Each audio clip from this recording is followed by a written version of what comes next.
Hey, John. Hey, Hello. Dimitra. Nick, Hello. Dimitra's here. All right. All right. We have a very special guest with us today. We have Dimitra Fimi. I always call her Dimitra, and so this is rough for me, but it's long romantic eyes. Fimi. Dimitra Fimi is the professor of fantasy and children's literature at the University of Glasgow and the co-director of the Center for Fantasy and the Fantastic. And they always like to say this is the first university chair in the UK that has fantasy in its title. Anyway, I want to talk to her about that. We have so many things to talk to you about, Dimitra. All right, her books. Her Tolkien Race and Cultural History won the Mythological Scholarship Award for Inkling Studies, and she co-edited the critical edition of Tolkien's A Secret Vice, which won the Tolkien Society Award for Best Book. Her Celtic Myth and Contemporary Children's Fantasy won the Mythological Scholarship Award in Myth and Fantasy Studies, and was runner-up for the Catherine Briggs Folklore Award. Other work includes her co-editing Subcreating Arda, World Building in J.R. Tolkien's work, its precursors and its legacies, and her Imagining the Celtic Past in Modern Fantasy. You know she's serious. Any title that has Arda in the title, this means that you are clearly you speak Elvish if you know what Arda is about. She has contributed articles for the Times Literary Supplement and The Conversation, has appeared on numerous radio and TV programs. She's on the go-to list for BBC Wales, which I love. We're going to talk about that. All right. When the rightly famous and beloved The Great Courses series decided to offer a Lord of the Rings entry for their catalog, the very best in scholarship for adult learners, they asked Dimitra to create the world of J.R. Tolkien, one of their most popular courses that you can enjoy in an Audible edition. I would highly recommend it. Welcome, Dimitra. I can't tell you how excited Nick and I are to have you here. In fact, I've told you this several times as we've been warming up for this show, but thank you for joining us today. I can't wait. Thanks to for talk having to you me. about all these things. It's a pleasure. I'm looking forward to a discussion. Go ahead. Noswitha Croesio, Professor Fimi. I'm wearing my Welsh shirt in honor. We actually won a rugby game yesterday against my husband was watching. the great rugby playing nation of Japan. We're still celebrating. So you are from the Greek island of Salamis. You are currently a professor at the ancient University of Glasgow. So what brought you to Cardiff Metropolitan University? Oh, that's a long story. So yes, I am from Salamis, which is the island where Euripides was from as well, and very close to Athens. This is, of course, most people will know the big battle, the big sea fight of Salamis, which is after the Marathon battle. So nice sort of classical links there for you.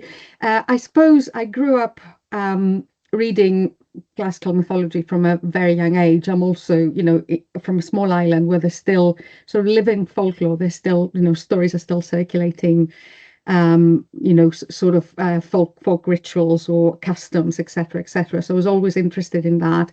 And I suppose there came a point where I knew the classical world inside out. And then I discovered Tolkien sort of by mistake when I was doing my undergraduate degree at Athens. And I think that was the entry point was how does one person does all of this, all of this sort of mythological create all this mythological structure that feels as, as complete or, well, maybe not complete, but as complex as real world mythologies do. And I started looking into what sort of mythological material he was using, and I went into Germanic stuff, and then I suddenly realized that there's a whole untapped thing on the Celtic sources that not very much, at least back then, had been done on at all.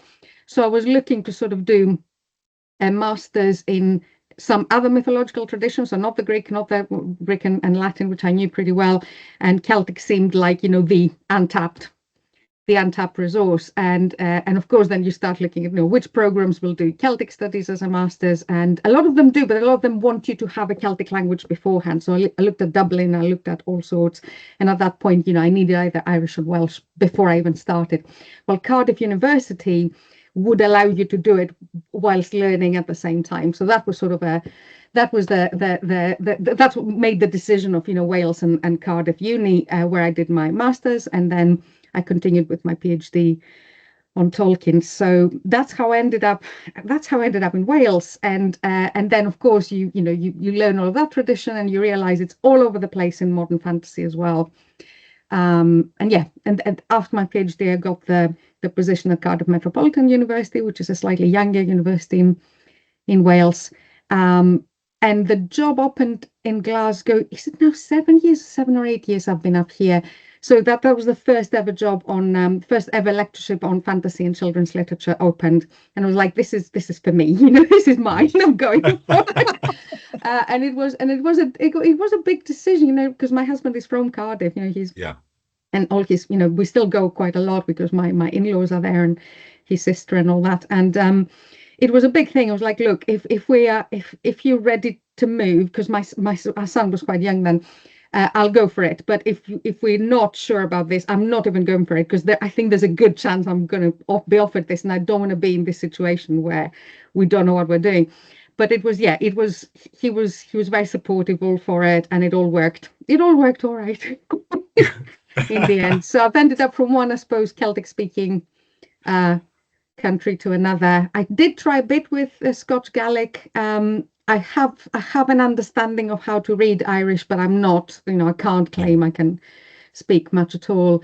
With Welsh, I had got to the point where I could hold a conversation and listen to the news and that sort of stuff, but I don't think I would ever be fluent, because I started, quite late in life, I suppose. All the research says, to become fluent, you need to have started earlier.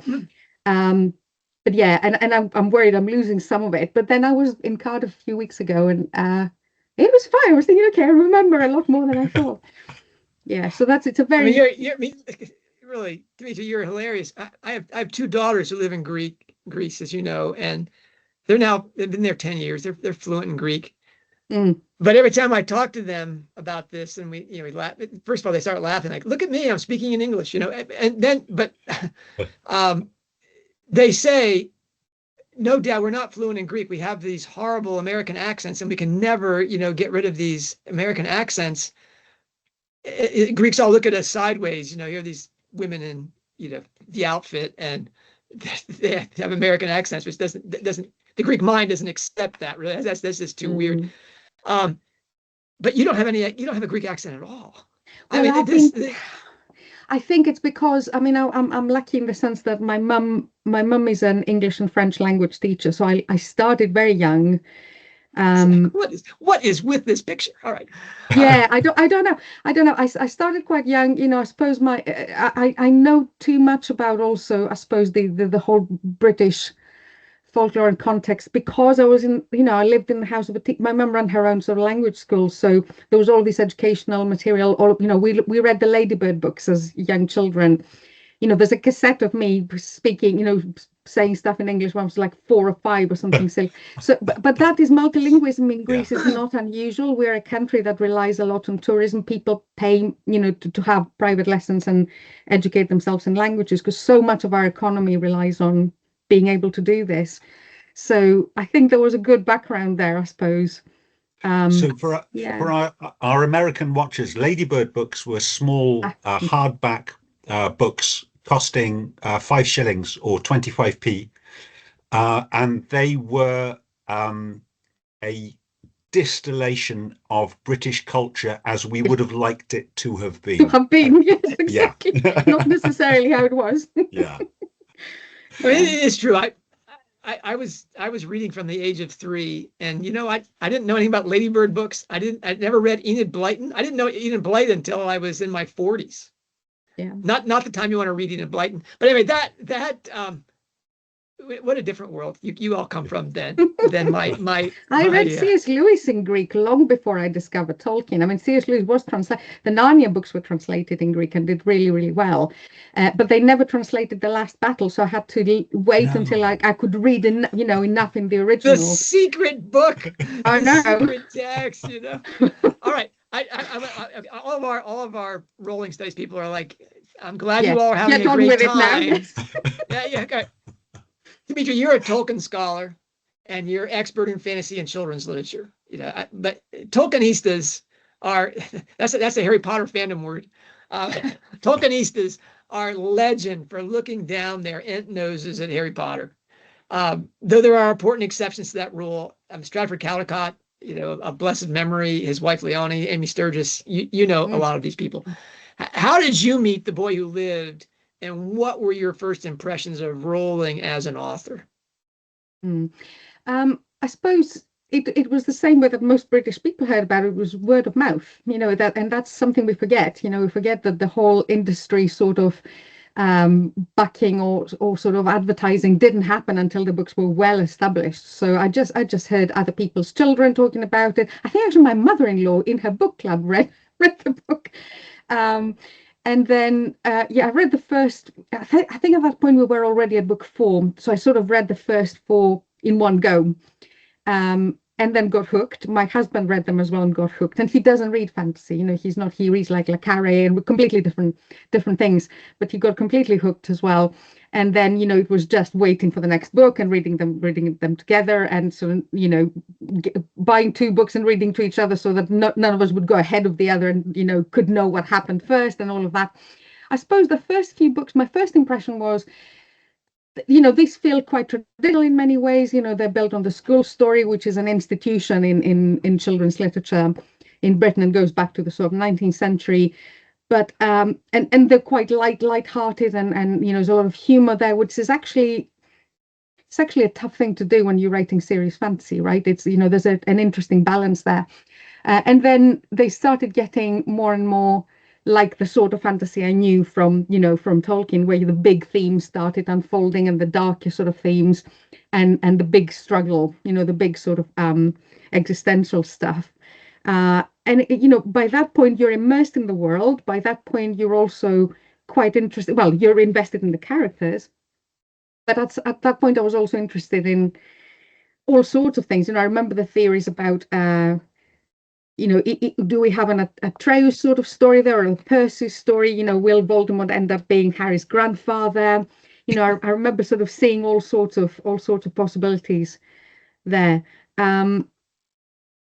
But for me, I think that the point where I realize that these are quite profound, profound books with, which are worth, that will last a long time, I suppose, was when we got towards the end, that scene at King's Cross with Dumbledore, and is it all happening, or is it in my head? Of course it's in your head, but why does that mean it's not true? This is the moment, that I think it was the point of no return for me. It was like, okay, this is important stuff. And I think after reading the last book, I went back and reread, like, back to back the beginning of the first, and I could see the seeds of what was really important at the end, right there at the beginning. And again, you get a sense of, all right, this has been planned a long time before. There's a lot of, important structural work that's happened right from the beginning, when there was no guarantee that the series would even take off. You're just going blind, thinking about how the industries and how these sorts of things are. So yeah, I've enjoyed them, and I've taught the books many times.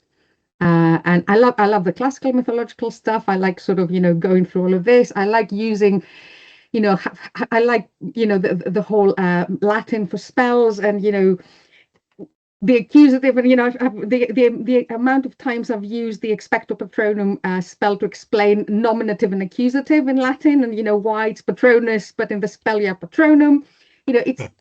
There's a lot going on. Yeah. All right, I want to get into, one of the reasons I'm really excited about your being here is that you have a lot in common with Rowling, right? I mean, you're a Tolkien devotee, so is she. I mean, you're a scholar. She's one of the host of great amateur lovers of Tolkien. You're a serious student of mythology. That's your job, and so is she. I mean, it just permeates her work. You have a wonderful appreciation of the magic of story, especially magical stories for children. This Tolkien influence on Rowling is well documented. She's really trying to, for the last 20 years, she's been backpedaling from it, but it's obvious in her work. And she before she became famous, she was talking about it. But her use of myths as templates for her stories is less well known than the Tolkien influence, but I think it's at least as important. What do you make of her admittedly, she calls it her shameless borrowing from folktales and myths? I mean, when Nick and I talk about the intentional shed artistry of her work, and we talk about there's 7 main tools. The one that's the most neglected in the series until recent tweets has been mythology. You're the myth lady, Dimitra. What? And she's into the Greek myths, I think, as at least as much as she is into the Celtic myth, and probably more so. Sure. What do you make of all that?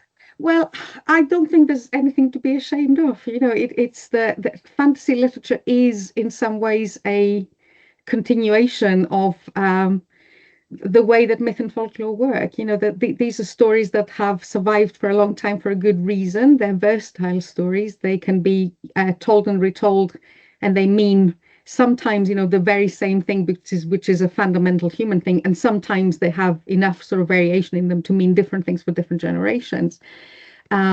So most, scholars of fantasy today would agree with me, I think, that fantasy has its roots in myth and folklore. It is part of the DNA of the genre, or the mode, because we talk about fantasy as a genre, which is like the structural thing where you have expectations and certain plot points that you expect. But there's also fantasy as a mode, which is any text that isn't strict realism, right? I mean, isn't Midsummer Night's Dream fantasy?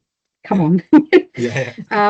So in that respect, it's there's nothing to be ashamed of. This always has been the tradition of fantasy, and I don't see that as an extractive thing where the author goes back and sort of mines a tradition for material. I see it more of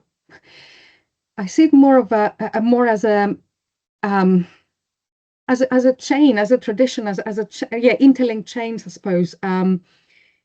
Folklore itself, we're talking about myths, and straight away we have to talk about versions of myths, and different variations of myths. There is no such a thing as the archetypical or original myth. There might have been at some point, but very rarely do we get a sense of that. We get bits and pieces, including in iconography, not just in text. And in some ways, fantasy is another chain in that tradition of retelling stories that mean something important, and then continuing that tradition. You could think about it as the rebirth of something very old, especially as a reaction to the realist novel, which becomes a very dominant mode in the 18th and 19th centuries. In some ways you could see this also 19th century sort of focus on folklore as a discipline, which becomes a something you study. So I don't see a problem there at all, and I don't think, and the whole point about folklore is there is no such thing as originality. Everything has been said before. It's about how you're going to say it, what twist are you going to use, how are you going to utilize the story that we all know. That's the same with ancient tragedy, and I try to explain that to my students. People in ancient Athens would see a tragedy. They knew the story. They knew the story already. The main template of the story was there. It was all about how you were going to, how were you going to give a twist to the characters? What will you do with some bits of the story that you could still manipulate? It's the same thing. I don't think there's anything shameless about it at all. And go ahead, Nick. I love the thought that actually, in terms of your parallel with Rowling, of course, Rowling almost certainly came upon T.H. White and Lewis and Tolkien first, and then really got to dig into mythology at Exeter afterwards. So she would have seen those reflections from the literature first, and then to the mythology. Now, John has been really a lone figure in the wilderness, which is not unusual for John, in terms of looking at the mythological component of the Cormoran Strike series. Sure. Yeah. Right up until a few weeks ago, when J.K. Rowling tweeted a wonderful painting I know. of Cupid and Psyche. Which completely, all I was thinking at that point was, I was thinking about John's thesis, which I had the pleasure to examine a couple of years ago. And I was thinking, there it is. Yeah. Well, I I was in the middle of work. I think John was in the middle of work. I had to phone him immediately as soon as I saw that tweet come up. But yeah, that was very gratifying. So John's talked about Leader and the Swan, of course, because we have Leader Strike, Castor and Pollux, Cupid and Psyche, of course, Artemis. And John, you're going to have to pronounce this next one because I always pronounce it incorrectly. You want me to say it so Dimitra can correct me. Thank you. Yeah. Tisiphone? Persephone, yeah. Okay. Persephone, the rape of Persephone, Persephone and Hades, yes? Tisiphone is a... Oh, okay. Tisiphone How do you spell that? Give me a sec. How do you spell that? Yeah, I'm not going to give it to you in Greek. It's Tisifo... P-H. Yeah, Tisiphone. I would say in Greek, I would say Tisiphone, but it is Tisiphone. Yeah. Okay. I'm so glad my daughters are nuns and they won't watch this. This is great. They won't be doing that. Oh, yeah. My father can't pronounce anything in Greek. You should know. I was a classics major, but all of my Greek is Erasmian Greek. So yes, it's just only embarrassing when I speak to people who know Greek. Anyway, Tisiphone, Strike refers to himself, I think, in the first book as Tisiphone the Avenger. One of the Erineas. Again, I'm not sure how to say it in English. I would say Erineas for the Furies. The Fates. The Furies. The Furies. And that, and in the Running Grave book, a character that we don't like, the head of the Universal Humanitarian Church, describes Rob and Ellicott as Artemis, and it fits.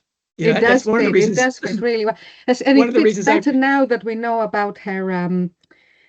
We know that she probably can't have children. Do you know what I mean? That also fits quite nicely, and there is the strangeness of Artemis being a virgin goddess, but also being a protector of children, childbirth, and all of that fits very nicely. That was the other time Nick called me during the day. He doesn't usually. Our times are just enough off that we don't talk except for at this juncture, that we're both in now. It is that when I saw her being tagged as Artemis and it fitting all these things about what Artemis is, and then she dropped the hint that she had chlamydia from the rape. I said, she's going to have complications from the chlamydia and she's going to be sterile.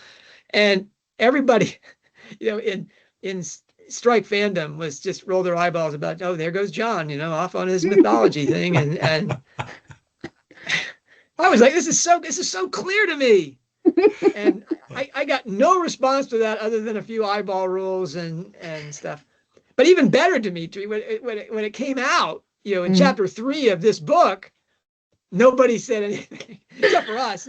Nick and I were doing we got it. It's kind of rough to be, I think cheering about ectopic pregnancy, but To be fair, we've just had an episode of the Strike Ellicott Files podcast came out at the weekend.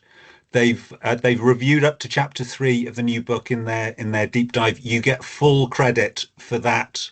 Oh, well, there you go. That's great. Weirdly, well, then edit this out, Nick. Prescient. I have no relationship with him anyway. Don't let me dig myself any deeper into that hole. Yeah. To be honest, I don't think I had. I knew that the Strike books were out for a long time, obviously, and I was still sort of teaching and working on the Harry Potter stuff, and I didn't read them for a while. And then I'm just trying to remember now, because I like a good detective story, right? I do like my Agatha Christie, and I do like sort of, often sort of I spend my reading for pleasure rather than my my sort of scholarly reading. And sometimes actually you can get a bit bogged down with all of this. There comes a point when you're like, I'm reading too much for work and this is now bad for my soul. I just need to read just to read. And I had a feeling that she'd be really good at detective fiction, because in some ways the Harry Potter books are also detective fiction. We get clues and we get a resolution and we get Harry is one of those it's the ideal detective, right? The outsider who, has a different perspective and can see things that others can't see, which works perfectly with both Strike and Robin as well. And I think what happened is, did my husband and I first, I think, saw the adaptation of the first book, and then I thought, okay, I need to read those. Obviously I need to read those, especially with the mention of Leda. And I was thinking, okay, what is going on here? And I think at the point where I had John's thesis, I was nearly up to date, and then I rushed to read, make sure I had read everything up to that point so that I could read the thesis. And that's the point where I read The Christmas Pig as well, which I had neglected. So yeah, it wasn't it was part of my fun reading, I suppose, and then you start noticing all sorts of things, and of course, again, getting very invested in the characters. I don't know, I was also getting slight vibes of, and again, that's something I've been rewatching with my husband and son recently, X-Files vibes, the difference between the character who maybe wants to believe and the character who doesn't, but they start convincing each other and sort of moving towards a closer an alignment in some ways. And that's where I think I started picking up Gothic elements as well. But I think the Harry Potter books have Gothic elements in them too. You can read Strike as a Byronic hero, no problem at all. That's quite an interesting way of thinking about it. The Gothic thing in Harry Potter, I once got, I thought, I had to explore the Gothic a little bit, especially after Order of the Phoenix. And so I got a book on elements in Gothic literature, and they had like 47 points. Yeah, about chambers and and dungeons, houses and ghosts and all the things you're going to see in Gothic literature. Yeah. And it says if you have any more than 10 of these, you can qualify the book as Gothic. And Rowling had 45 of the 47. It's nearly everything. I mean, that's more parody than it is. And she's just piling it on. Oh, man. Absolutely. And this latest book starts out that same way. We're traveling on a road to a house, and it's shutters are broken and spider webs. We know there are ghosts. Now this you've mentioned my thesis twice, so I need to do the big reveal that I actually know Dimitra Fimi because she was the exterior reader on my PhD thesis at Swansea. And how did I, a cart boy at an Oklahoma City grocery store, have Dimitra Fimi decide to sign up to be my exterior reader? This is the pantheon of 12%. Well, I did a podcast with a wonderful woman and scholar, Sarah Brown, in the UK about literary alchemy in Tolkien and his work.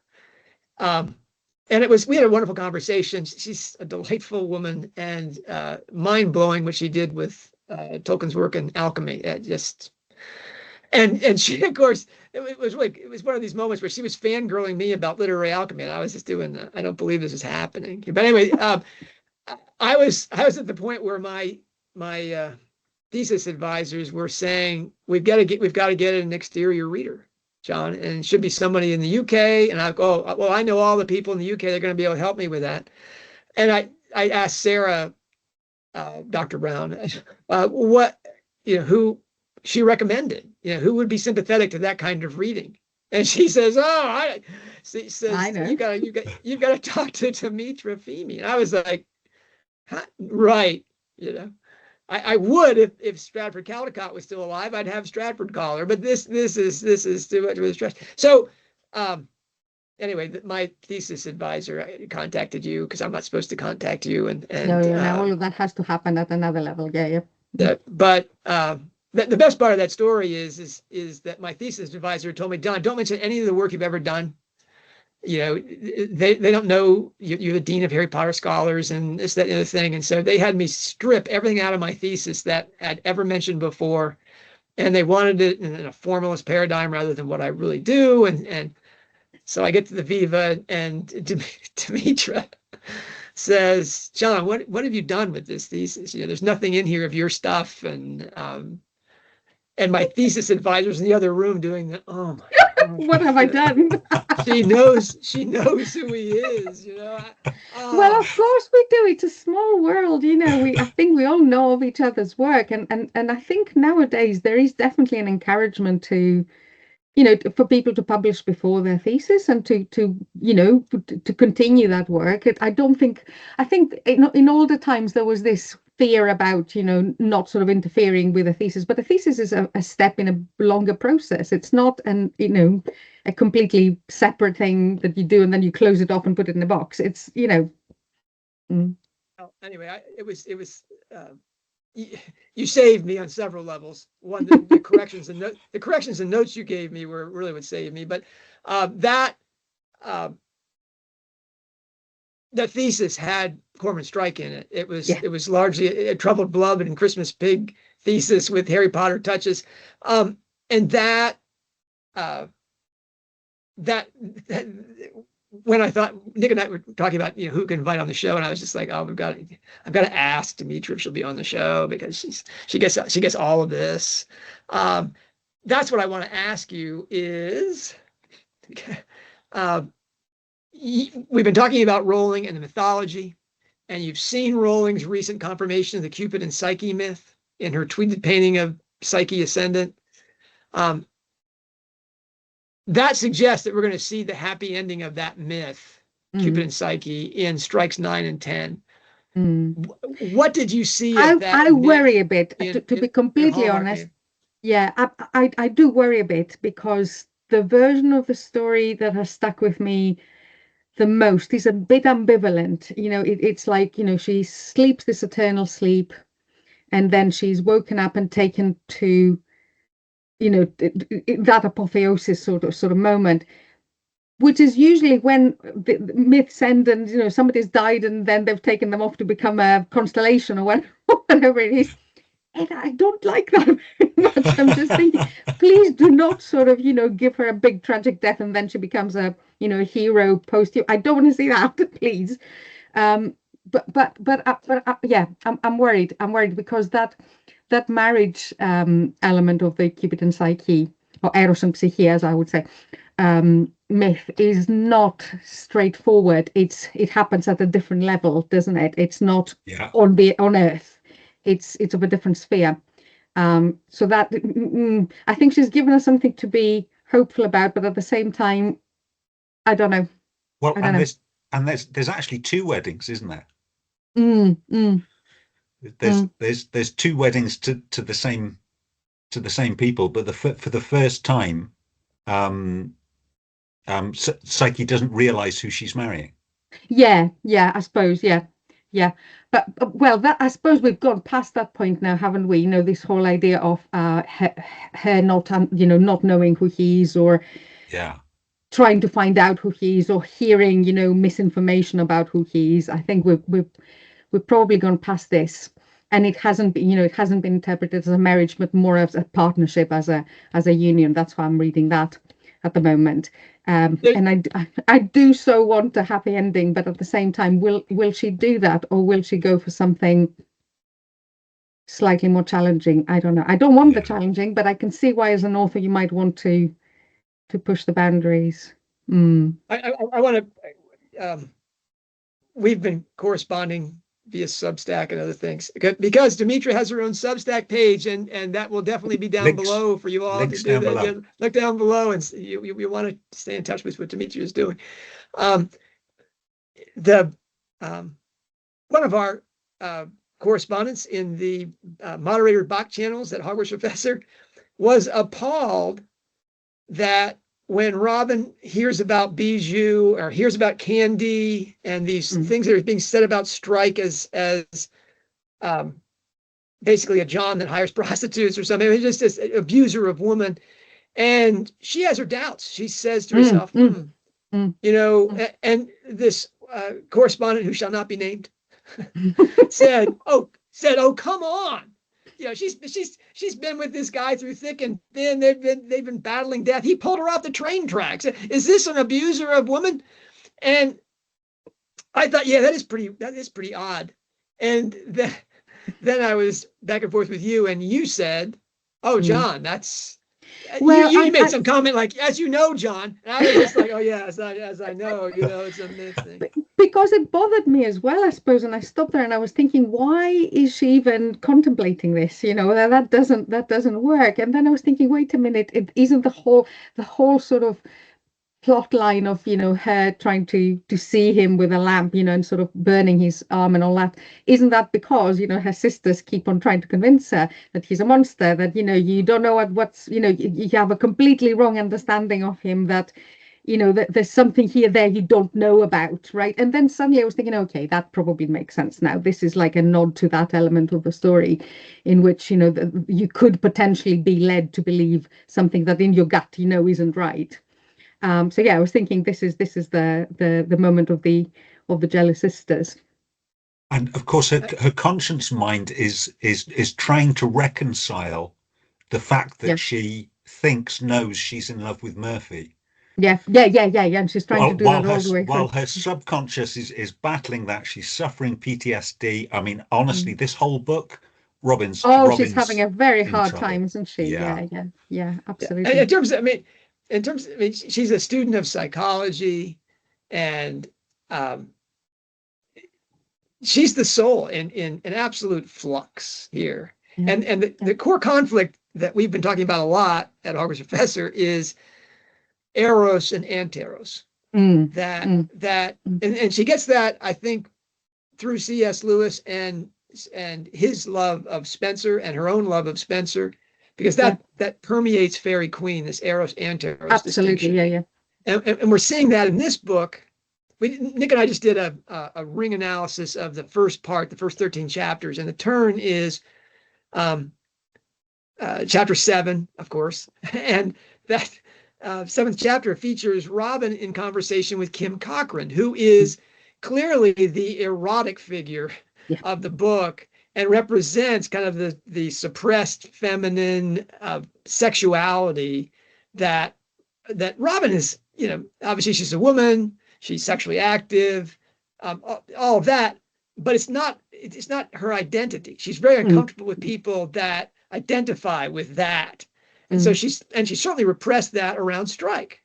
She doesn't flaunt that. She's not bending over to show cleavage to Strike. That's just that part of their identity is with Artemis and Tisiphone.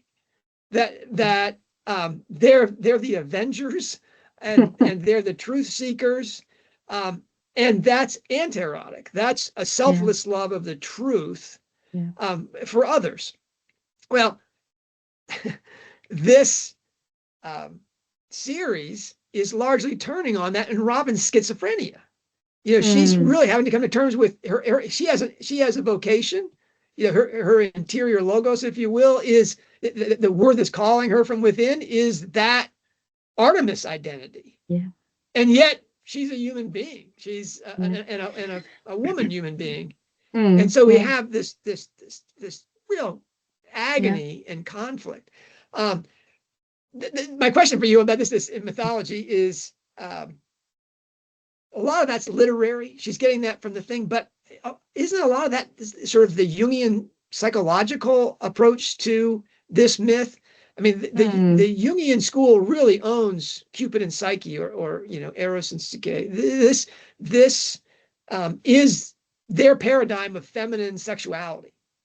So we see Robin with the sisters, doing the, Strike is this, that, and the other thing. And I mean, Ilsa is the first one. Strike even calls Ilsa, the great sisterhood grievance committee or whatever about him. And then we see, Bijou and Candy and people, and Nina LaSalle's, that all of these women sort of whispering in her ear that Strike is a abuser of women and a monster.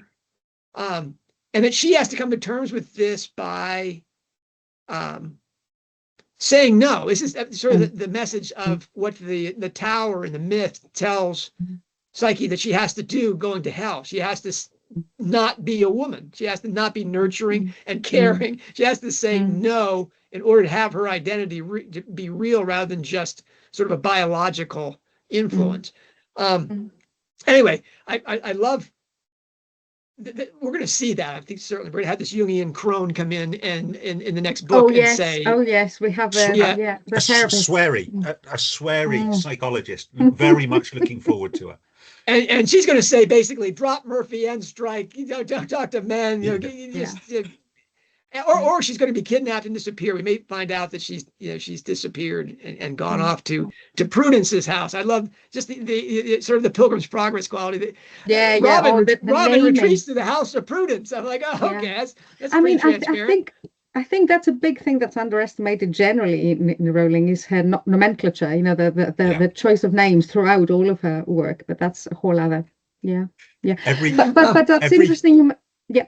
Every couple of weeks we say we need to do a names episode. We need to do a names episode. Yeah, because you're not going to do it, Nick. It's going to fall on me to do the names thing. You're going to ask me great questions. Whoa, okay. I see how this works. But I was you were saying, Dimitra. I've just been thinking about this Artemis link for a while since Running Grave, and this whole, you were saying now about her, her having to somehow, create that identity for herself, which isn't necessarily sexual, and it's more towards sort of, and that fits quite nicely with the Artemis paradigm. But and I was thinking, is there any example where Artemis falls in love? And there is the one story which is mostly known from classical tragedy, and that's the Phaedra story, Hippolytus. When Hippolytus is a follower of he's vouched to be chaste and he's following Artemis, but his stepmother desires him and accuses him of rape, and then his father Theseus ends up sort of cursing him, and Poseidon steps in and Hippolytus is killed, as some sort of revenge for something he hasn't done, right? And that's the point where we see Artemis sort of grieving as if she's grieving for a lover. She never quite, it's never quite said in those terms.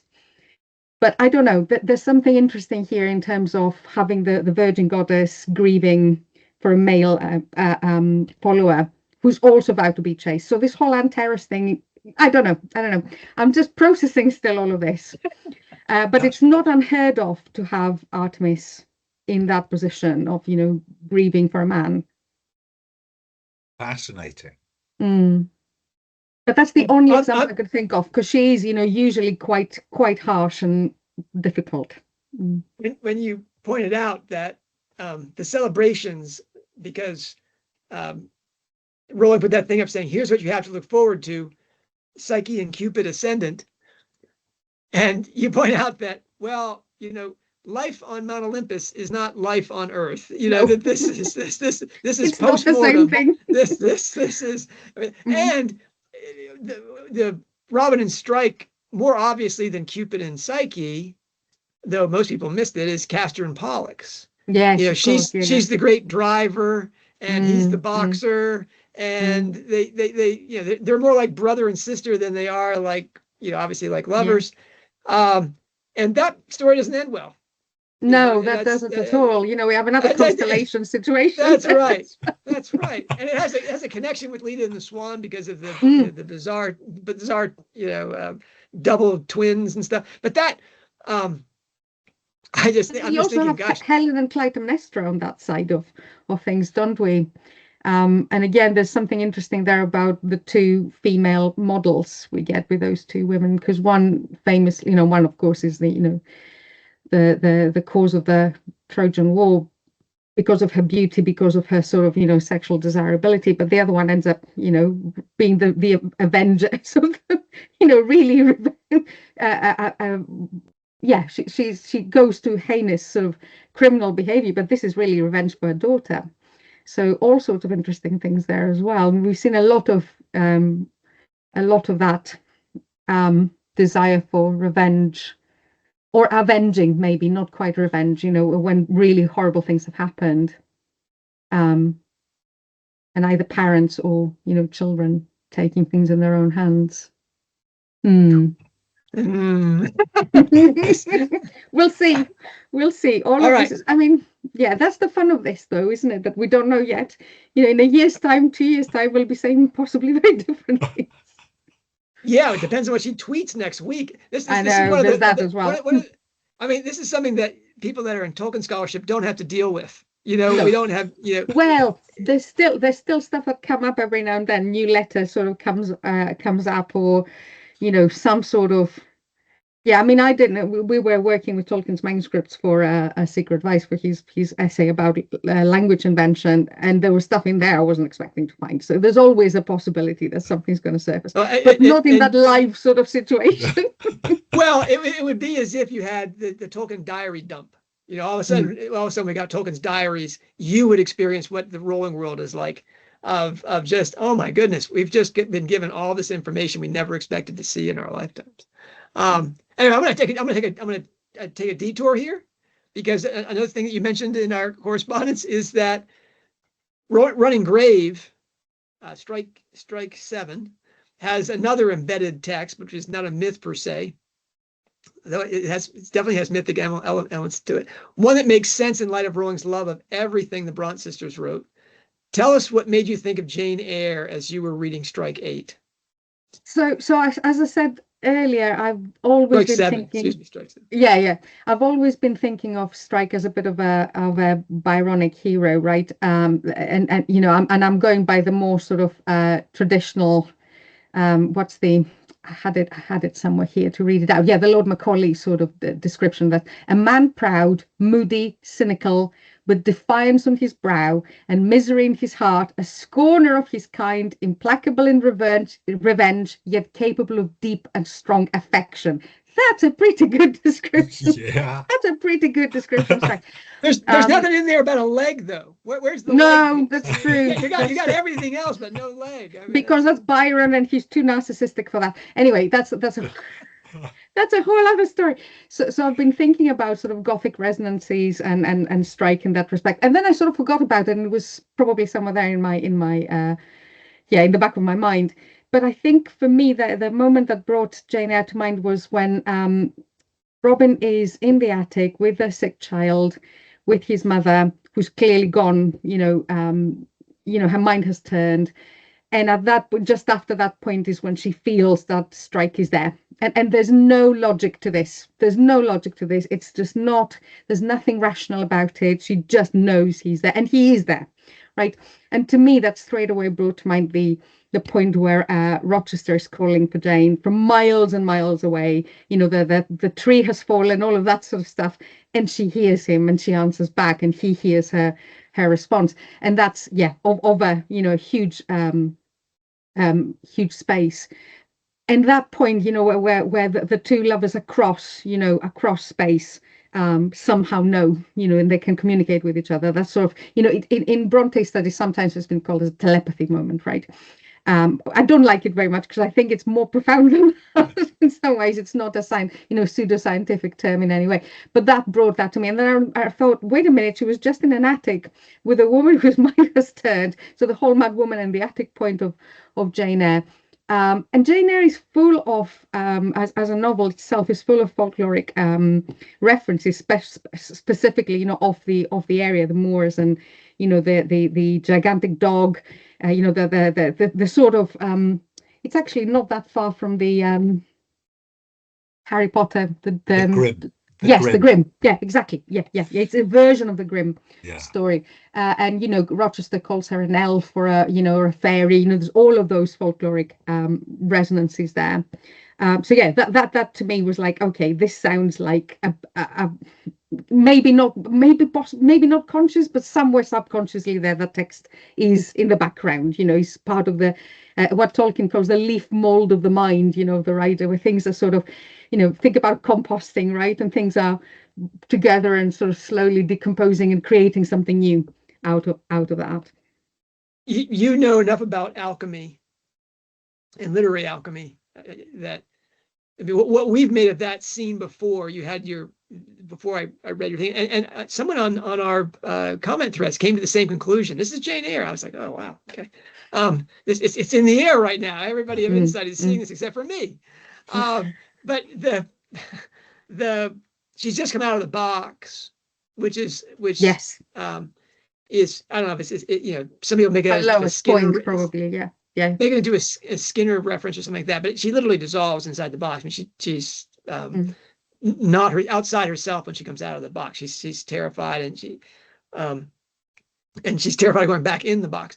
But as you know, at a specific stage in alchemy, the queen dies inside a grave, usually a coffin, which of course is a box, and rises out of that to the soul uniting with the spirit at that point.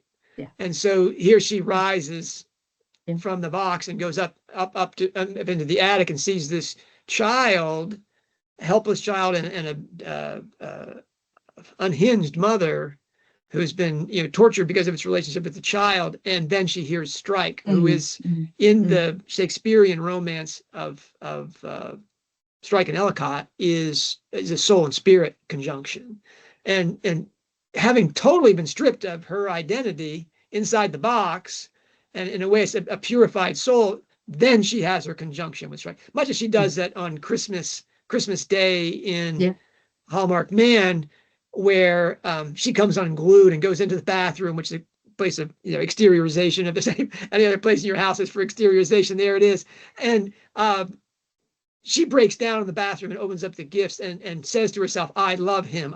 She really has that, and she texts him immediately, with kisses and all sorts of stuff. But of course, she crawls back into the box. That's the thing. I've got my husband is nearly done with the Hallmark Man now, because he's taken his time. This time I just went really, really fast, and he's at that point where he's like, "Oh, she's gonna go back to Ryan effing Murphy, and this is not good, and I can't deal with it. She's gonna be a people pleaser." And I was like, "Yeah, well," and I can't say anything. I just have to shut up and wait for him to finish.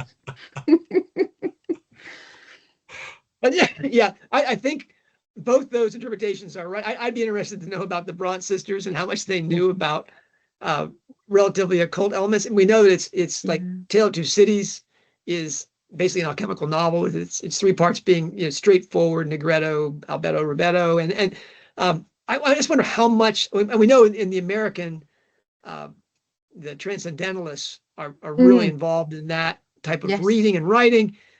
The Bronte sisters, I've never seen that work. It's that's not something I've done any kind of research in, which is shameful as a Harry Potter guy or a Rowling guy, because when you name your film studios after this woman, maybe you should do more than count on your classics comics memory of the Bronte sisters. But I mean, we have a lot of archival stuff on the Brontes, or most of it at the parsonage.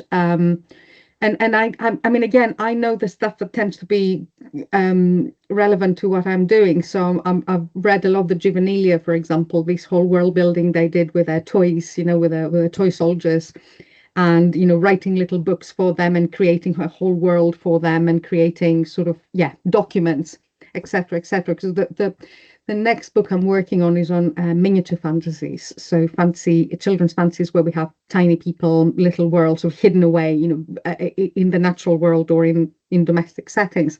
So I haven't really looked into, beyond the juvenile sort of stories and Angry and Gondel and all of these sort of new worlds they've created. That's the term for that for children is paracosms. It's when children play and they create play worlds, which is more or less how Narnia starts as Boxland between Lewis and his brother. But I would be surprised if there wasn't any resonance of that. If you think about the time and what other literary people were doing and the sort of aspiration of the whole family. This is a very creative family. It's not, it's not. I mean, we don't, they didn't survive long enough to sort of, all of them at least, to have a, have a whole oeuvre. But it would be interesting to see, what is there in the parsonage that could make a link to those sorts of things. I might keep an eye out actually next time I have a look.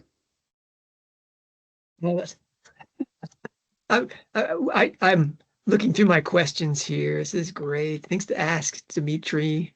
This is great. I've actually got objects here to show to the screen here. This for this question here. Rowling did something unusual in 2019. Well, among the unusual things that she did that year, her Annus Horribilis, whatever, in inviting readers to interpret her work in light of their lake inspiration, as well as her intentional shed artistry. Writers like Lewis and Tolkien would be aghast at a writer inviting that kind of interpretation, though inkling studies today necessarily include heavy biographical leanings in almost everything written about those authors. What is your take in general on what Lewis called the personal heresy, and about Rowling as a living author inviting that critical perspective while she's still among us? I mean, and my props here are Humphrey Carpenter and Thomas Shipley's biographies of Tolkien, and as landmark as Carpenter's biography was in 1977, it was written 4 years after Tolkien died. Yeah, very soon after. Yeah. So, well, again, it's post-mortem. He's not there to refute it or to discuss it. But Carpenter and Shipley, you told me today, both knew Tolkien. Shipley was taught by Tolkien. Yeah. Wow. I know that Lewis hated the idea of reading books through a biographical lens or filter. What was Tolkien of the same mind on that? And what do you make as a person who, here's an author inviting you to look at their unresolved psychological issues and to read their work through that? Is that crazy? It's unorthodox. I wouldn't say it's crazy. I think there is always that recognition that element is there. There's not much you can do about it. We're human beings, and writers are equally human beings, and they live lives in the real world, and that feeds into the creation. I suppose in academic circles, we've gone in swings and roundabouts. There are schools of thought that say, no, you don't look at that, you don't touch it, like the formalist school, where you just look at the text and the text will tell you by itself. But then you also have cultural history or cultural studies, which is more of the paradigm I come from, where I am interested in actually what Tolkien had read. It's important for me to know that he knew a particular text or he didn't know a particular text. I don't necessarily, though, take him at his word. So, he contradicts himself a number of times. So he'll say in one letter, I did this, and he'll say in another letter, I did that. And the two can't be, it's not possible that both are right.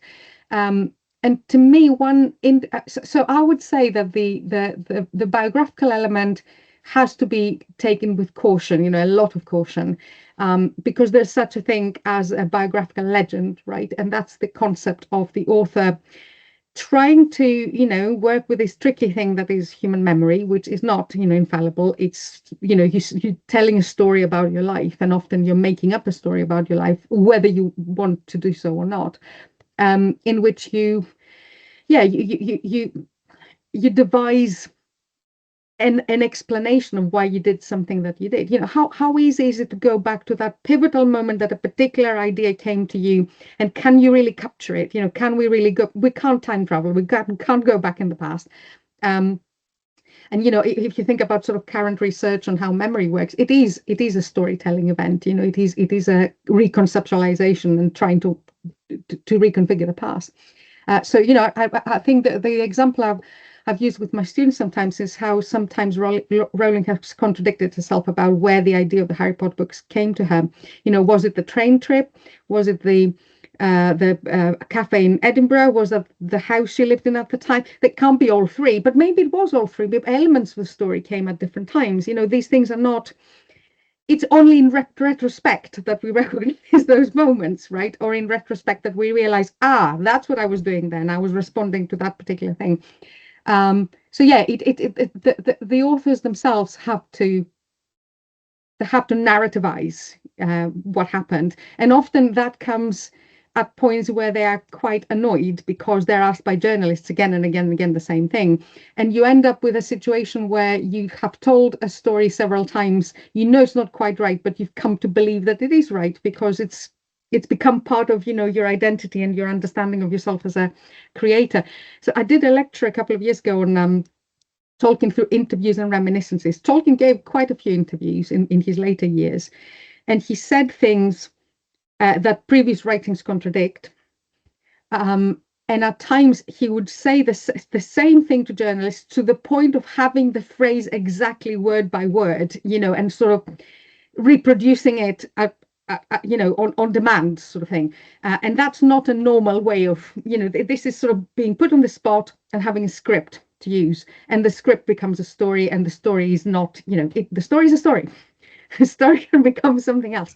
So I have no problem with criticism using biographical stuff, as long as there is this recognition that it's shifting sound. It's never going to be exactly reliable, exactly right. And that's not because Tom Shippey said, like, again, famously, authors lie. Tom has a very particular way of talking, which is quite direct. And I'm thinking, I don't think they lie knowingly. I think at times they contradict themselves because they are in the spotlight, because they are, especially somebody who, like Rowling or Tolkien, who became very famous in their lifetime, and they were bombarded with questions all the time. It's part of the process of understanding your own creative practice and your own journey. Can try and go back and write, what you now think was a pivotal moment in your life, and then do it again in 10 years' time. You probably write it differently. That's I mean, Rowling is a person who's had. She invites us to interpret her work in light of their inspiration, and yet does not provide us with what that inspiration was. So she says it's her core beliefs, it's her unresolved psychological issues, etc. in that interview, and she's talked about Lake and Shed 3 times, I think, at some length. And the question then for people in Rowling studies has to be, okay, so what was the inspiration for Harry Potter? What gives us that? I mean, as you said, she talks about her compost pile of books that she's read. Okay, there's that. There are core beliefs that we know about, from feminism to her spiritual, not religious Christianity, sort of esoteric Christianity. But what are the unresolved psychological issues? What caused the crisis that gives us Harry Potter?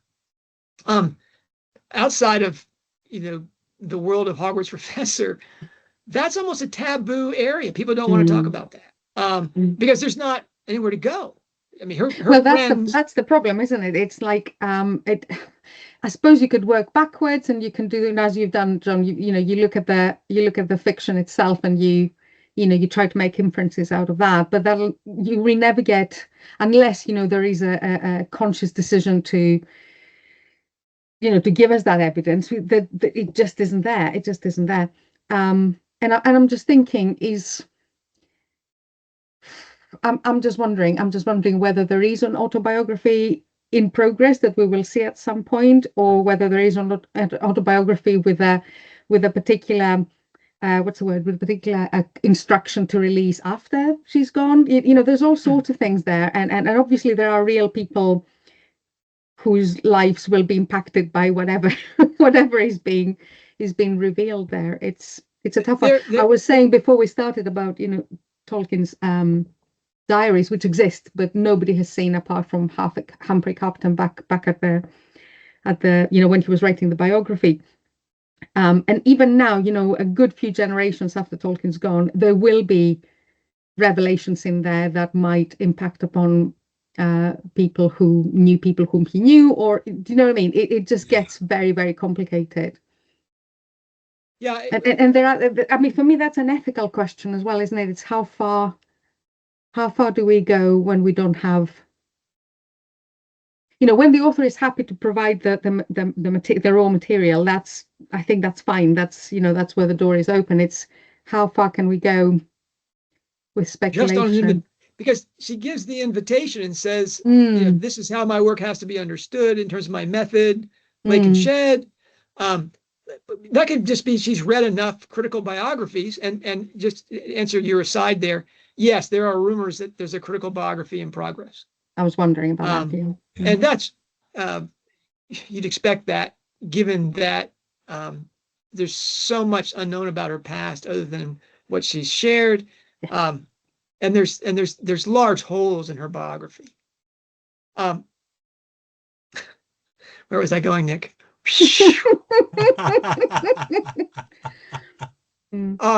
That, but Just I think moment, we've got just I a think moment. we've got enough there to work with. You know, we've got enough on the techniques, and we've got enough on the motifs, and the traditions and the mythological templates.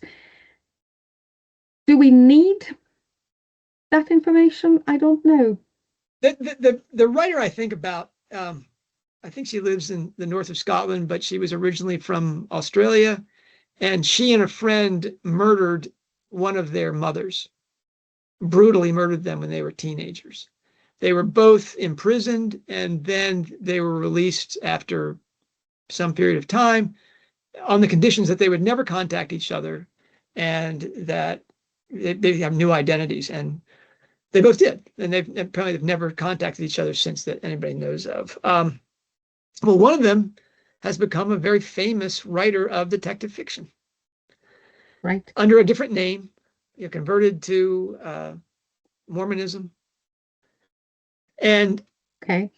for many years nobody knew that she had murdered somebody. Yeah.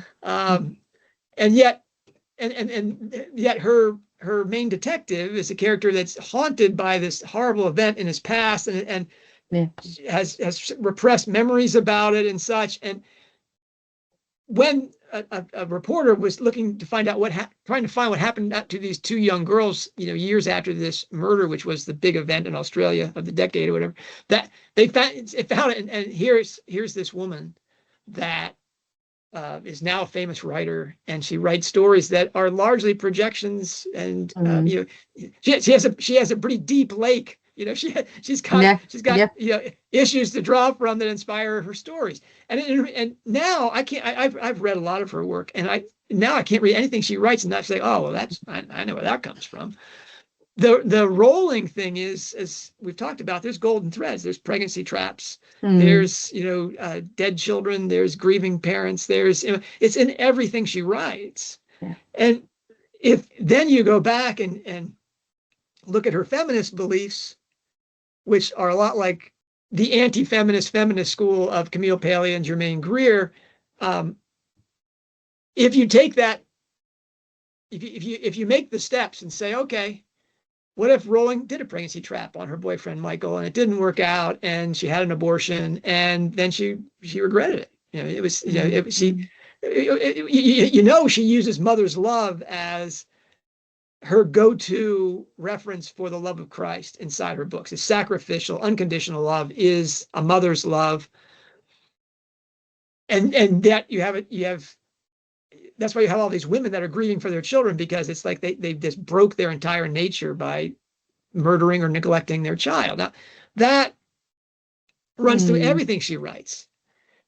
If you then take that lens, if you do the unethical, speculative, crazy thing and say, okay, let's just say she sprang a pregnancy trap, it didn't work out, she killed the child because she wanted to be a writer. And that, just like that character in The Silkworm says, Michael Fancourt, there are no great authors who are mothers. And that she's really talking about herself, that she believed that. And so, and then of course she becomes a single mother and becomes the most famous writer on the planet, which this has to be a mind crusher, right? It's just like, oh wow, so much for that idea. But I think, and then if you take the only value in that is either Daily Mail gossip, rag sheets, or it informs the text and gives you a different perspective on it. Yeah. And sure enough, every book in Harry Potter has something which is interior, which has to be exteriorized and eliminated, and it's all for the good. Well, that's an abortion apologetic. And so you have these books that are profoundly Christian on one count, and I think I can say that I wrote those books, and yet have an abortion apologetic embedded in them. Now that changes almost everyone's reading of Harry Potter, to see that. If that was the agony that gives us Harry Potter. But can we ever say that it was one thing? That's the only thing I was going to pick up here. There's too much complexity to just be able to pin it all down to one event. Or the death of her mother obviously had a huge effect. on her. But the mother wasn't dead. The mother wasn't dead when Harry Potter, the inspiration comes. Yeah, Not the for the beginning of it, inspiration. yes. Not for Yeah. the So inspiration, but for the bulk of the work. And she said it has absolutely informed what I'm writing for Harry Potter. The golden threads are valuable insofar as they are golden threads. And we can see this reflected again and again and again. And we can speculate as to why that's happening, as long as we're really clear. This is based on absolutely zero non-textual evidence. Yeah. Because Rowling, however she's managed it, that middle period of Rowling's life, that people knew her and were around her and talked to her, and she has friends, and she's remained with many of those friendships, absolutely do not talk about it. It's difficult because I was also thinking about the Robin's agony in this last book over the ectopic pregnancy, which she didn't even know was, exist. She didn't even know that there was a pregnancy there at all until it all goes wrong. And the grieving for for obviously an unplanned pregnancy where she hasn't taken any decision to terminate or anything like that. This is it just happens. But at the same time, so on one hand, I was wondering, that was an interesting thing. I did not expect her to get quite, traumatized in this way and sort of grieve for a child that there was never any intention of having, and also with somebody who's not necessarily her soulmate, in the way that, we've seen her expressing herself. But at the same time, that is a plot solution to a difficult problem. And the difficult problem is, we know we want her to be with Strike. We know Strike doesn't want any children. We know she wants to remain a detective forever and continue sort of solving cases. But there's still that residue of the expectation that she will at some point have a family. And that solves that, in a very tragic and poignant and, horrible way. But it solves that problem. I'm wondering, how much of that is setting up things for what's to come. Yeah, that's very cynical. That's a very cynical way of thinking. If we were just reading the Strike series, that makes perfect sense. It brings us to where we want to go in a way. But when you see that we have situations like that in everything that she's written throughout the story, then it's like, a preoccupation. Wow. Yeah, definitely. So, and we have the bizarre comments that she makes that don't really seem to sync with what at least what the popular understanding what pro-choice feminists are like. And Rowling has declared herself to be a woman that's in favor of legal abortions. Or no, Nick's ready to stop me here. She has never said she's in favor of abortion. She is in favor of there being legal, safe, legal abortions are available. Yeah. That's what she's in favor of. Which is not a pro-choice position per se.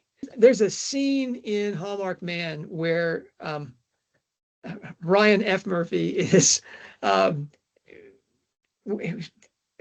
don't know, his conversation, he becomes such an unsympathetic figure inside this book. Yes, all his conversations with Robin are just like, you want to strangle this guy? I know. What's wrong with you?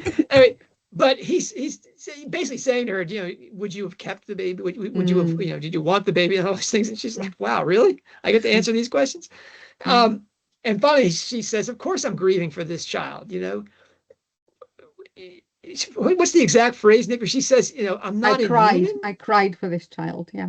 But she makes specifically, she says it would be, she phrases it in a way to suggest that not to grieve the death of a child in your fallopian tubes would be inhuman. Inhuman, yeah, thinking, that's the phrase. Thinking, wow, if there's any pregnancy that one can say, there's no way this child comes to term. And if it grows to a certain size, you're going to die of sepsis if nothing else, unless you get immediate attention. How and you're going to grieve for that child? Yeah, but that's a remarkable position for at least the cartoon feminists that many of us have in our heads that are just like, abortion until, in Japan, abortion is legal until the child draws breath. And so they murder children at birth. And that, that's sort of the archetypal, evil feminist abortionist, I think. This Rowling's idea of abortion is you still grieve for a child a fallopian tube child. That's and if you don't, you're inhuman. You're not a human being. That's a remarkably conflicted it's an embodied position. experience, though, and I think we forget that it's child loss is. It's not just it's. I haven't experienced this obviously, but I've had many friends and students and colleagues who've gone through this, and it rips apart you bodily as well as sort of psychologically. It's a very difficult thing. It's a very, very difficult thing, and even if you sort of rationalize it on one level, you can never rationalize it. It's an embodied experience. And we know she's got a close friend who has written about her own infertility, not by choice. Yes. And she's used that as an empowering experience, but it's very clear in her writing that when it happens, that loss, the loss of that potential, even though she had never really considered having children, the loss of that but I can see that it's a door closing completely. It's a whole other, it's a whole opening up of possibilities that's gone. And whatever each one of us believes, there is still the social expectation that most women will have children. That is the social context in which we live. And of course Robin is struggling with that because she knows that if that happens, then her career is mostly gone. But at the same time, not having that option is equally traumatic. It takes something away from how she sees herself. And yet, I was really struck by Rob and Ellicott. I don't know if you can even call her spiritual, not religious. I mean, there's almost. She's open to there being a larger dimension to life, qua psychologist.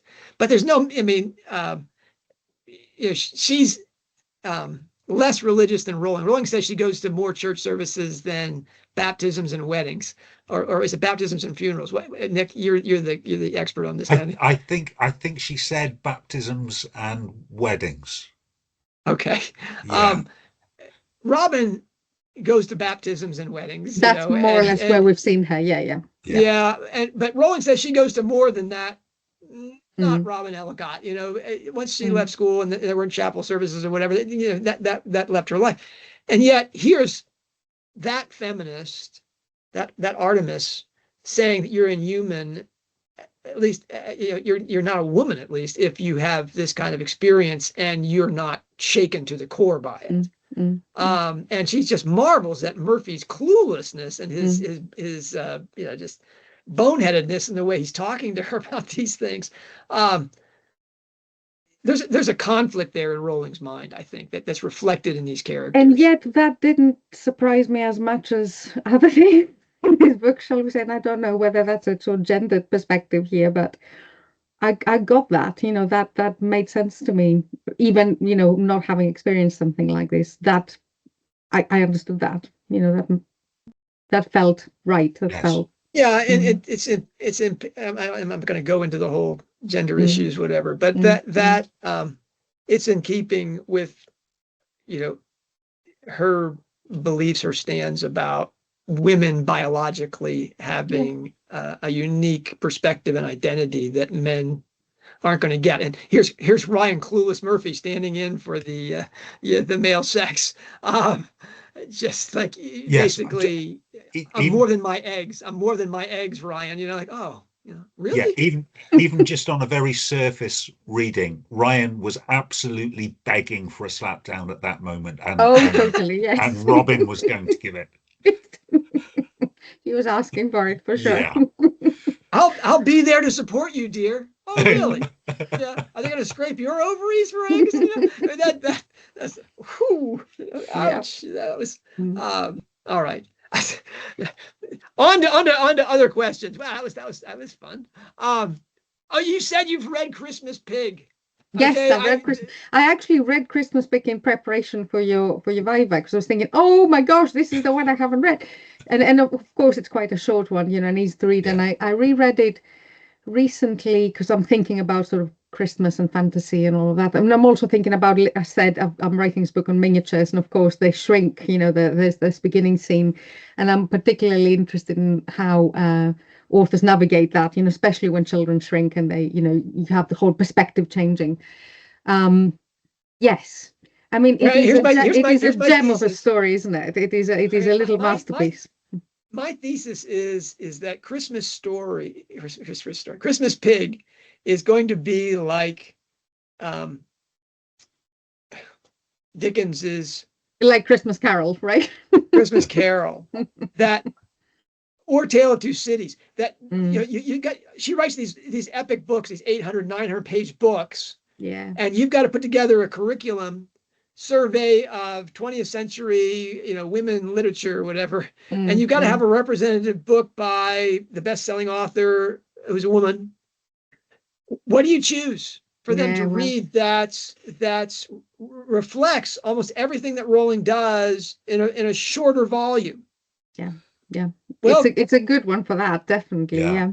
I mean, seriously, you get the Dante, you get the alchemy, you get the ring composition, you get the psychomachia. I mean, really, Christmas Pig is loaded, and you get the humor, and you get you get the lightness of it as well. You know, that sense, and you also get. I mean, you get the way that book gets the child's perspective, and the, you know, this idea of the favorite toy, which is not just a toy anymore. It's become a thing of, you know, nearly flesh and blood and spirit and all that. It just does it beautifully, and it's so relatable. You know, there's so many of these situations. I mean, I'm sure we've all had situations where our children lost their favorite thing, and you're running around the house trying to find it, and, you know, disaster strikes, and you still know that this is like a piece of cloth, or, you know, whatever it is. And it is, you know, rationally, it is a replaceable thing, but it's not a replaceable thing, and never will. And it stands for all sorts of other things as well, doesn't it? I had the bits I had forgotten with my recent reading. I remembered all the sort of the allegorical things, like the bad habits, and, you know, hope and love. And I think the first reading, what struck me most was the, you know, the big twist where, you know, we think all the way through he's going for DP and he's going to come back with DP, and then, you know, it's not that at all. But also her understanding of the spiritualizing of material things. You know, you start feeling very sad for the, you know, really, you know, tatty disposable things, and it's that connection with, you know, with humanity.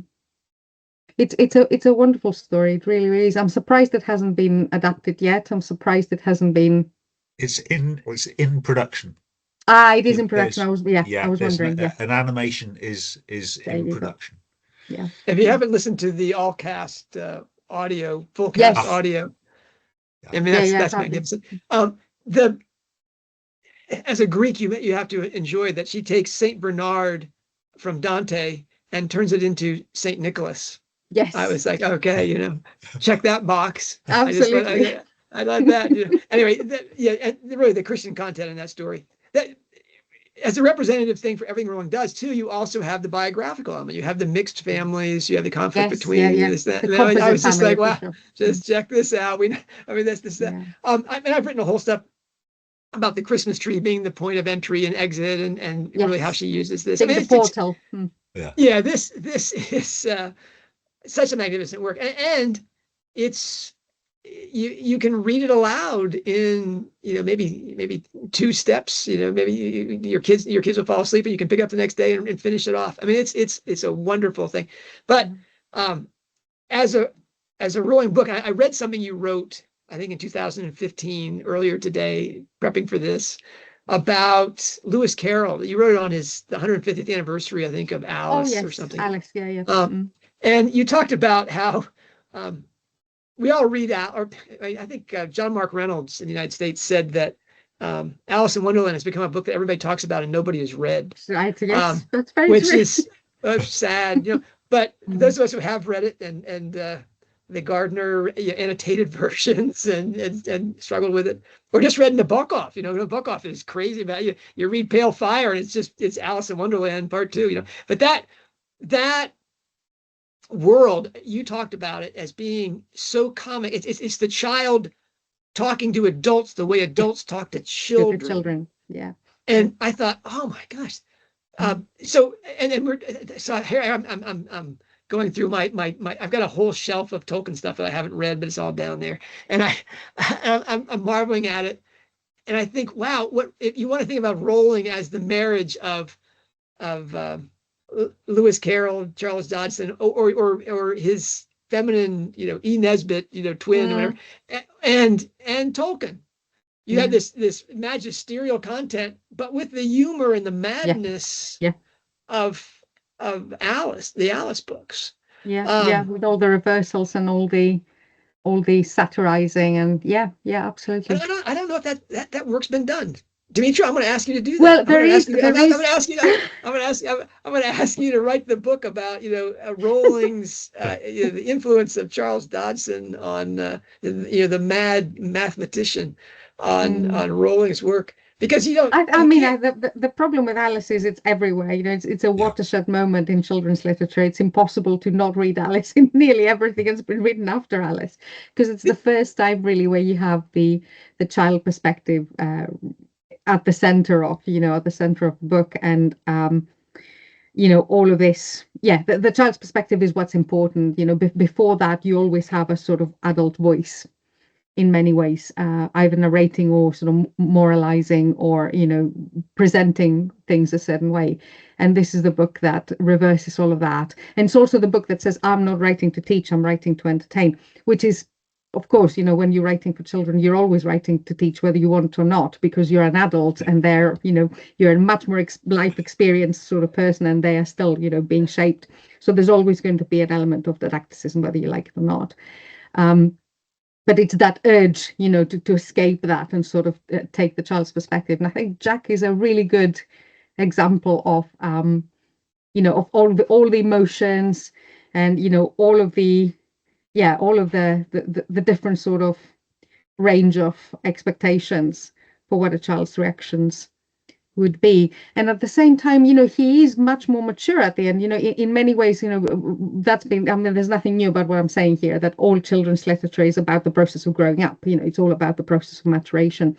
And that works quite nicely as well, especially I like the idea that which actually happens more in contemporary fantasy, that the child comes back from the other world and they still remember it all, right? It still shaped them in some way. So in earlier fantasies, or in some examples of fantasy, the child comes back and forgets everything, and that sort of defeats the purpose. What's the point of that? But he's clearly changed, and he's clearly wiser than his parents at the end, isn't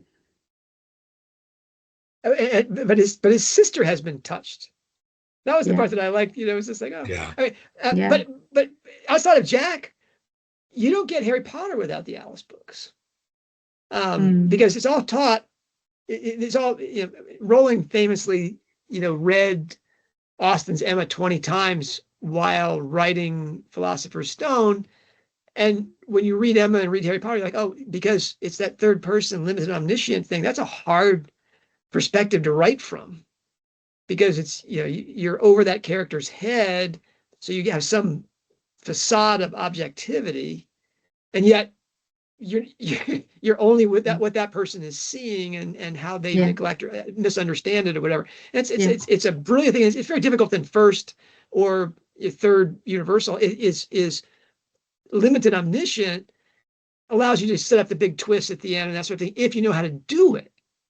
And Rowling does it from the perspective of a child in Harry Potter and Christmas Pig, which is Alice. Yeah. You don't that's a oh well, I'm intrigued. And of course, Nick, put that on my list of projects that I'll never get to. becomes a point where you'll just have to make a list of things that you know you're never going to get to do. Well, But it's fine, I'm gonna say I have evidence now. I said, Dimitra Fimi, this is something that you started. You should do this. This is not John's job. I don't do that. All right. Wow, we're getting to the end of our list here. This is terrible. I'm gonna go back. This is a ring. We do everything by ring, Dimitra. This is we started that's off fine. by talking. That's fine. We started That's talking true. off about Form and content come together, right? we're going to talk about your being a Greek. My perspective on writing is largely that of the perennialists like Kumaraswamy and that crew. That or Iliadi, that myths serve in a profane culture. Myth serves a religious or mythic function.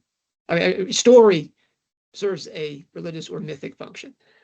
To include movies and any kind of narrative like that. It's because in our world today, where religion has become, in some sense, obsolescent, and yet the person still has this noetic capacity in their imaginations that just needs oxygen. It's their heart. The best writers, or the most popular writers, are the people that serve that function, that deliver content that has supernatural or contranatural reference that are the real. That scene you talked about at King's Cross. I love the fact that she said in an interview that I thought the name worked rather well. I'm just like, oh, okay, yeah. Anyway, and of course the interviewer, whew, not a follow-up question at all. I'm just like, oh man, there it is. She handed it to you. To me, it's no accident that one of the leaders in fantasy fiction, being the woman I'm talking to now, is a Greek, because there's Greece is like the remnant spot through its Orthodox and mythological heritage, which really is a dynamic thing. It's a presence in Greece. The way you grew up in Salamis. I mean, come on. I mean, that's like my wife grew up in Istanbul, and she talks about touring Hagia Sophia as effectively an atheist. Her parents didn't go to church, nothing like that. Her father was a Harvard PhD in engineering, and he recommended his children read the Bible because it's referred to in literature. And yet every time there was a guest, my wife and her mother would go off and they would walk around Hagia Sophia. Which I still haven't done, because every time we try to plan it, the advice is from the Greek government is it's dangerous, don't go. Anyway, that's a whole other thing. Yeah. Well, it's a mosque now again. I mean, it's I know pretty dicey. But anyway, just walking through that building, especially when the iconography was visible, she talked about just having dreams where things that she had until she became Orthodox. All of a sudden, these dreams that she remembers from her childhood that were coming to her through that influence. And to grow up in Greece with an iconographic presence, even the agnostic in Greek is exposed to iconography. Yeah, iconography is everywhere. Yeah. So that bleeds into, I think, to me, again, this is the John school of fantasy literature, is that you have to read it iconographically. You have to understand it as basically the imagination is this nous, this noetic capacity that is able to have contact with reference through art. And that perspective is very different than, especially now in the academy, which is largely political and has entirely different concerns. Even when they talk about structure, they don't talk about structure in terms of like what chiasmus means. Why every revealed tradition scriptures are written chiastically, which means that it has to have an iconographic component. It has to be some sort of experience of that center, which is your center. Do you think that's my first question to you was, how do you get from Greece to Wales to be one of the preeminent Tolkien scholars To me, that's a straight line. Mm. To me, that's, of course you go to Wales. It's a mythic country. It's a mythological country. Does Wales even exist as a country? I mean, it used to be a rugby country, but now, that's John, Don't go there. we have no-go areas of discussion, as you know. Well, I'm glad the Japanese exist, Nick. Another reason to love the Japanese, right, is they play rugby against Wales. Anyway, that you go from Greece to Wales, and then you climb to the Mount Olympus of Tolkien studies, to me is because of what you have by nature almost, is that capacity to perceive the what's beneath and behind and within things that a myth calls you to. You can't. Northrop Frye in Anatomy of Criticism talks about the spectrum of literature, and he says there's realism and then there's myth, and that literature is in between those two. You've got to have enough realism so the person can be engaged. The imagination isn't saying, really, flying mice, but that you got to have enough realism so you're engaged. And for the mythic content then to come through it. Yeah.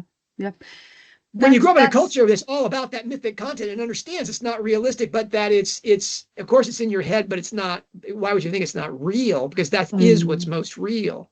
Do you think that's an important thing for people to try to gain, which you had from your mother's milk? Is that something that has helped you? Is it something that you can share with others? It definitely has. As I was saying, going back full circle to the beginning, I think it was me recognizing mythical things in Tolkien when I first, fell into the Lord of the Rings sort of by mistake. And as you say, the iconography, both the classical iconography, which is everywhere, you still go around and there are not just sort of recognized sites, but we used to play archaeologists when I was little in my island, because there's a hill at the back of the house where there was a prehistoric settlement, so we'd just dig and find little bits of pottery, etc. And I was telling my dad, we need to tell the museum. My dad said, yeah, I've told them. They have about 100,000 samples of this. They don't need any more. Just play, it's fine. So we do our little exhibitions and all that. So yeah, definitely this sense that there's layers of the past, that there's layers of of story, that there's layers of icons. And yes, of course, I grew up in an island which is, I suppose, more I didn't grow up in an urban environment where it was a small community. The church was a big part of everybody's life, and the Greek Orthodox iconography is very striking, and it's very much part of that experience. This idea of the icon as the book of the illiterate, right? That it's a way of sort of teaching these narratives and learning from them. So there's definitely a line. There, and I think at times, I mean, it's difficult to say anything like this and not sound. I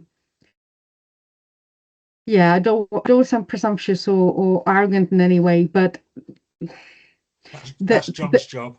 Go ahead, Dimitra. but there are moments where I'm thinking, I think I understand what Tolkien is doing here as part of his, as part of his faith, as part of somebody who read the classics, as well as somebody who had that combination of experiences that are a bit unusual, I suppose, in our world at the moment. The whole coal biters phenomenon. Of that study of Norse myth so informs everything that he does. Yeah. And he was we forget that one of the books that you didn't mention, of course you didn't mention because it's in Greek, but there's the one book we've done on Tolkien in the Greek language, and I feel a bit ambassadorial about it, but it's this one, and it's got Bilbo and Odysseus, and you can see what's his name, there's a cyclops there, and there's all sorts of things. And that was the book where we actually translated scholarship on Tolkien and his classical sources. So there's definitely an Oedipus story in the Turin Turambar tale, There's definitely Odyssey elements, all over the place in the Silver, even in the Hobbit. That the Catabasis sort of element of going to the underworld, shape shifting, all sorts of things. So Tolkien started as a classics major. He changed in the middle into English, but he started doing classics, as most people in Oxford would have done at the time. So yeah, all of these things are coming together, and then the same is true of C.S. Lewis, and that's another little link that I wanted to bring up, and it hasn't come up in the discussion yet between J.K. Rowling and that school. It's the C.S. Lewis sort of all in the sync approach. It's fine to have a bit of Norse and a bit of classical and a bit of work, bring it all together, and that sort of works, in a way that in theory it shouldn't work, but it does work. I thought Tolkien hated that about Lewis. He did hate that. He absolutely did. But at that point, Tolkien had spent 40 years building a coherent world. I think if you go to his early stuff, it's not that different to that. His early stuff is much more mixed and flowery and different to what Tolkien worked for such a long time that he has phases in his writing. There's the very early stuff is very different. There's fairies rather than elves, and much more, botanical stuff and light-hearted stuff. Yeah. So yeah, I think I'm I've come from a good sort of tradition, I suppose, to engage with all of this, and with I was very lucky at Cardiff when I was doing my early Celtic Studies Masters. One of the people who taught me was Dr. Juliet Wood, who was then the president of the Folklore Society, and she's one of the authorities in folklore studies. So I had some really, really good tutors, and it all came together, because sometimes it doesn't. Sometimes these things, there's a lot of misinformation out there as well about myth. There's a lot of yeah, there's a lot of myth about myth sometimes. You just highlighted the use of myth. Myth is now used as, if someone says that's a myth, I mean that's a popularly understood lie. Yeah, it's not true. And then the famous conversion story about Tolkien saying this is a true myth. He simply means it's an historical myth, because all myth is true. I mean, it's just not. Is it in your head? Why would you think it's not real? I mean, that myth is real. It may not be true in terms of an historical, time and space understanding of events, but it's true. That's why these stories survive. That's why I like the Ursula Le Guin has a nice phrase about fantasy, that fantasy is not factual, but it's true. And I like that distinction. It's not the factual, but there is a truth that goes beyond the factual, isn't there? So. Yeah. I look at your work, and especially when you come up with things that I'm just doing the sisters from the Cupid and Psyche myth. And I thought I had that. I thought I had that with Ilsa and the sisterhood. We can't all have everything, though. I've learned stuff from you two the last few months, where I've been listening to everything. The whole point is to be open and to keep on exploring and not get stuck in a certain set of ideas. You've been open to all sorts of things, and I'm learning as much as other people are learning from me. I learn from my students every time. It's a collaborative thing. Well, now that you're here, now that you're part of Rowling Studies, we're going to be touching now you base. Can claim me. We're going to be touching base with you about things. You just mentioned the going to hell meme, whatever, in fantasy literature from basically Homer forward, especially Virgil, Dante, etc. That I think we're going to, and we see it in Christmas Big. We're also going to see it, I think, because we haven't quite. I mean, Robin's been living in hell, it seems, for the last 4 books, but I think this next book we're going to have that she goes to hell. Yeah, that's what worries me a lot. But let's see. that was my first thought when she says, "Well, here's this picture of Cupid and Psyche ascendant." I'm like, "Oh, not sure about that." Yep. That's just like, well, everybody's kind of high-fiving each other on that, and I was like, well, what has to come before that? This is sort of like, there's there's no Pascha without a Holy Friday. This is Exactly. sort of like, Yeah. I mean, this is like, she has to be crucified first before we get this resurrection. And we'll see. I mean, frankly, how much more can this woman be crucified? I mean, this woman has been. Well, that's the thing. That's the thing. Yeah, yeah. I'm working on a piece of them. Actually, I might release it now, since we've done all this discussion. I might release it on my Substack at some point. I did the only paper I've done on Rowling, which was like a few years ago. Gosh, I was still in Cardiff, so it's more than just a few years ago. It's a longer time ago. And it was a Folklore Society conference on fantasy and folklore, and it was actually on Tales of Beetle the Bard. So I probably need to get that out there for people to see and tell me how wrong I am with all sorts of things. But it was we'll have to have you back to talk about Tales of Beetle the Bard, because I just realized when you mentioned it, wow, this woman's written a folk tale. She's written a book of myths. She's written exactly the point I'm making there. Yeah, exactly that. And also I'm trying to trace what folklore motifs are there and why, and how are these stories working inside the fictional world. So yeah, that was a lovely conference. It was organized by Bill Gray, who's now, he's left us now. He's, so it's going to be probably in his memory as well, because it was a wonderful, wonderful thing.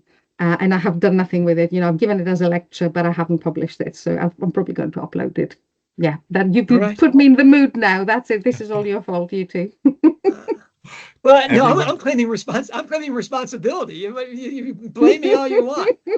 Wave the flags. Point to me. John made me do this.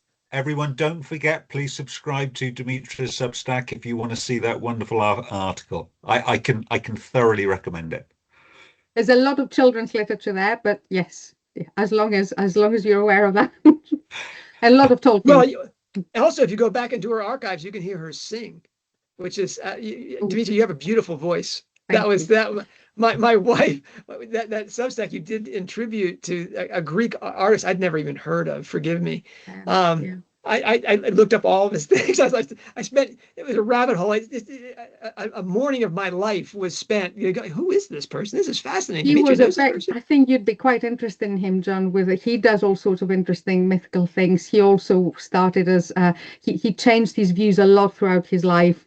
Ended up being so started as very much part of a socialist movement, and was sort of tortured during the dictatorship and all of that, but he ended up in a different place, and very much closer to the Greek Orthodox Church, for example. So a very interesting life journey there. And his funeral, which was a couple of weeks ago, was a huge public thing. A lot of people sort of flocked. But he represents a whole generation. I remember listening to his work from when I was very young. But yeah, I was trained as I did quite a lot of singing as a young person, and I still like it, but there's no time to do it semi-professionally anymore. Well, we're going to have you on. You're going to sing. Songs from Tolkien. You're going to give us the. I've done that, but they're under copyright, and you're not supposed to do it probably. Tolkien wrote the songs for the philologist, which are based on all sorts of interesting things. Some of them in English, some of them in like Gothic or other languages. And we've done a little performance of those, but they are in a weird copyright situation, so I can't release any of that. Oh well, we're we invite lawsuits here at Harvard Professor. Are you sure the Tolkien estate? I'm not sure you want this. John, we've spoken about this. You certainly don't want to do this, not with that lot. Seriously, what better publicity could we have than to have the Tolkien estate come after us? When I first got my book, I got years to have a good relationship with the Tolkien estate. I can't jeopardize it. Well, maybe you shouldn't have come on the show, Dimitra. This is an error in judgment on your part. This practical wisdom here, prudence. All right, Dimitra, we've already gone over time. We asked you to come on for a couple of hours. We've already gone over the time. This could go on for 6 or 7 hours. Thank you so much for joining us. Thank you for your work. Thanks for having me. And forgive me, but I hope this is the first of repeated visits with us, especially as you rejoin the world of Rowling studies. I'll do my best. Thank you so much. It's been really, really fun. Thank you very much for having me, and continue doing what you're doing, because that's, I'm enjoying all of that as well. So Thank you, Dimitra. It's been Diolch yn fawr absolute iawn. Diolch yn fawr. Diolch. What was that? There you go. Salute. All right then.